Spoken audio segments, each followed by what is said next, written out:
Hello everyone, this is Ms.Paracholski and I have another quick read out loud story that I want to share with you. This one is called Dot and it's by Peter Reynolds. The reason I chose this book is because I was missing art class, and this book is actually all about a little kid just like you who thinks they're not very good at art, but their teacher proves them wrong. So please enjoy this book, and afterwards I'm going to show you a very quick and easy art project that you can do at home. Let's get started. The Dot. The Dot, written by Peter H. Reynolds and published by Candlewick Press. Art class was over, but Vashti sat glued to her chair. Her paper was empty. Vashti's teacher leaned over the blank paper. "Ah, a polar bear in a snowstorm," she said. "Very funny," said Vashti.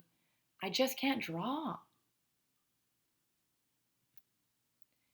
Her teacher smiled. "Just make a mark and see where it takes you." Vashti grabbed a marker and gave the paper a good, strong jab. There. Sounds like Vashti's pretty frustrated with art class. Her teacher picked up the paper and studied it carefully. She pushed the paper towards Vashti and quietly said, "Now sign it." Vashti thought for a moment. "Well, maybe I can't draw, but I can sign my name." Look at her go. And remember, in class, we always sign our art projects too, so we know whose is whose. The next week, when Vashti walked into art class, she was surprised to see what was hanging above her teacher's desk. It was a little dot she had drawn. Her dot, all framed in a swirly gold. I'm going to give you a quick tip. When you frame anything, it automatically looks very, very professional and fancy. So if you want to make your art look good, put it in a frame. I can make a better dot than that, Vashti thought. She opened her never-before-used set of watercolors and set to work. I wonder what Vashti's going to create. Let's find out. Vashti painted and painted. A red dot, a purple dot, a yellow dot, a blue dot. The blue mixed with the yellow, she discovered that she could make a green dot. Vashti kept experimenting. Lots of little dots in many colors. If I can make little dots, I can make big dots too. Vashti splashed her colors with a bigger brush on a bigger paper to make bigger dots. Vashti even made a dot by not painting a dot. Let's think about that for a second.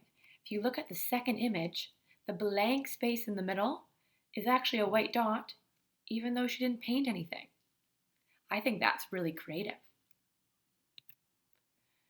At the school art show, a few weeks later, Vashti's many dots made quite a splash. Those look awesome. Vashti noticed a little boy gazing up at her. "You are a really great artist. I wish I could draw," he said. "I bet you can," said Vashti. "Me? No, not me. I can't draw a straight line with a ruler." I wonder what she'll do. Make a prediction, okay? What will Vashti do to help this little boy out? Vashti smiled. She handed the boy a blank sheet of paper. "Show me," she said. The boy's pencil shook as he drew his line. Vashti stared at the boy's squiggle, and then she said, "Please, sign it." The end. So class, thank you so much for listening to this week's Read Out Loud. The Dot is now one of my new favorite books, And the quick art project that I was inspired to do after reading to you was to make my own dot. Now, I don't have too many supplies at home. I do have some paints, some pencil crayons, and just a regular piece of paper.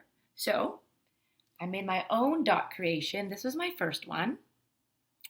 And I didn't love it too much, so I actually made a second one that I liked better.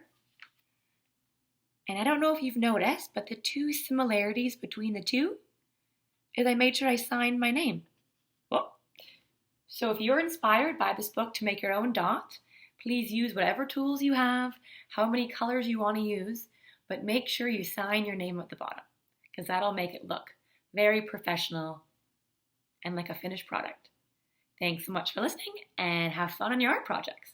Bye for now.